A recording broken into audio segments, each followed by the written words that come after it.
tutti, rieccoci allo Scrigno del Calcio, bentornati allo Scrigno del Calcio, rieccoci alla rubrica La partita della settimana. Oggi andiamo a San Siro perché questa settimana si gioca Milan-Cagliari e vi ho portato un ricordo di un Milan-Cagliari di ormai quasi 30 anni fa, parliamo del 5 novembre 1995, è la nona giornata del campionato 95-96, il Milan di Capello che è in testa alla classifica e che vincerà il quarto scudetto in 5 anni, e il Cagliari di Giovanni Trapattoni. Tra l'altro vi ho anche raccontato la storia del Cagliari di Trapattoni, ve la potete andare a ripescare se volete dalla playlist.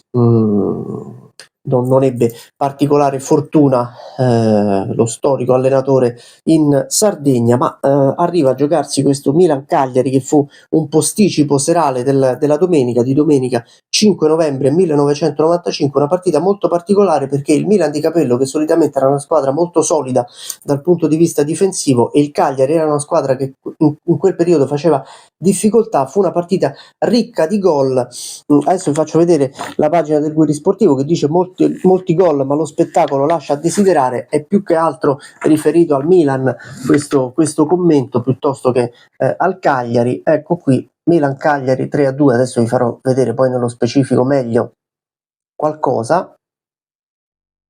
Vi dico anche chi ha fatto gol: Di Canio al 10° minuto per il gol del Milan, raddoppio di Lentini al 16°. Fu una gara in cui mancava nel Milan UEA e Lentini fece praticamente la punta. C'erano Simone, Savicevic, Lentini e Di Canio, comunque è una squadra alla fine con giocatori molto offensivi, erano 4 giocatori davvero offensivi.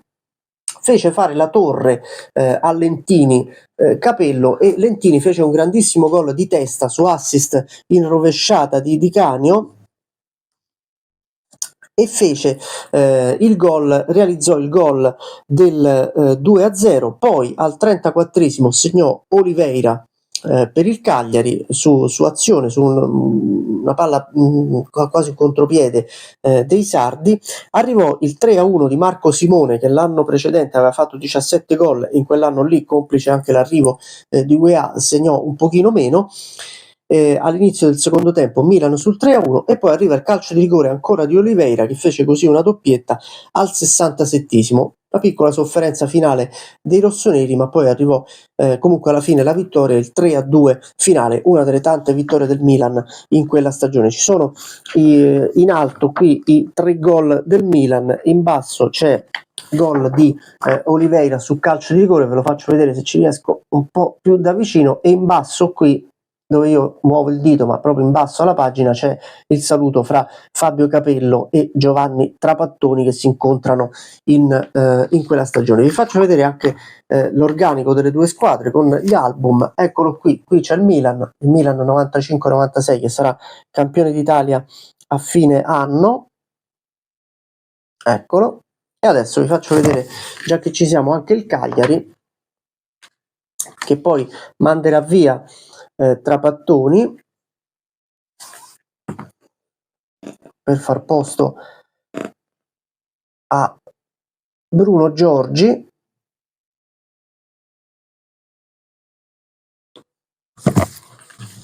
Questo è il Cagliari, e alla fine del campionato il Milan vincerà lo scudetto con 73 punti e il Cagliari arriverà in 10ª posizione con 41 punti, gli stessi dell'Udinese e del Napoli. E questo è stato questo Milan-Cagliari 95-96 che compie quasi che a novembre compirà 30 anni, almeno adesso siamo all'inizio del 2025, per cui poi quando voi guarderete il video, io questo non lo so, io vi dico quando lo sto montando, quando lo sto registrando, siamo nel 2025 all'inizio, per cui sono ormai vicini i 30 anni da questo Milan-Cagliari che è finito 3-2 per i rossoneri. Negli anni 90 Milan-Cagliari è stata una delle partite storiche. Il Cagliari è stato consecutivamente in Serie A dal 1990 al 1998 e poi anche per altre 2 stagioni prima di passarne qualcuna in Serie B. Di solito finiva 1-0 Milan-Cagliari, almeno mi ricordo io diverse partite finite 1-0, invece quella sera lì ci furono questi 5 gol che ravvivarono un po' la serata degli infreddoliti tifosi di San Siro, un San Siro non pienissimo con circa 50.000 spettatori. Questo era Milan-Cagliari, questa era la partita di questa settimana, si gioca in questo fine settimana, sabato, sempre in serale, Milan-Cagliari. Noi ci vediamo sabato prossimo perché vi porterò un'altra partita tra quelle che si giocheranno in questa giornata di Serie A, in quella giornata di Serie A della prossima settimana. Mi raccomando, continuate a seguirci, se non l'avete ancora fatto iscrivetevi al canale, tanto è sempre gratis, quindi tasto iscriviti qui sotto se non siete iscritti, in modo che possiate sostenere questo canale che per fortuna sta crescendo grazie a voi soprattutto, quindi mi raccomando, passate parola, se il canale vi piace fatelo seguire anche ai vostri amici. Ciao a tutti.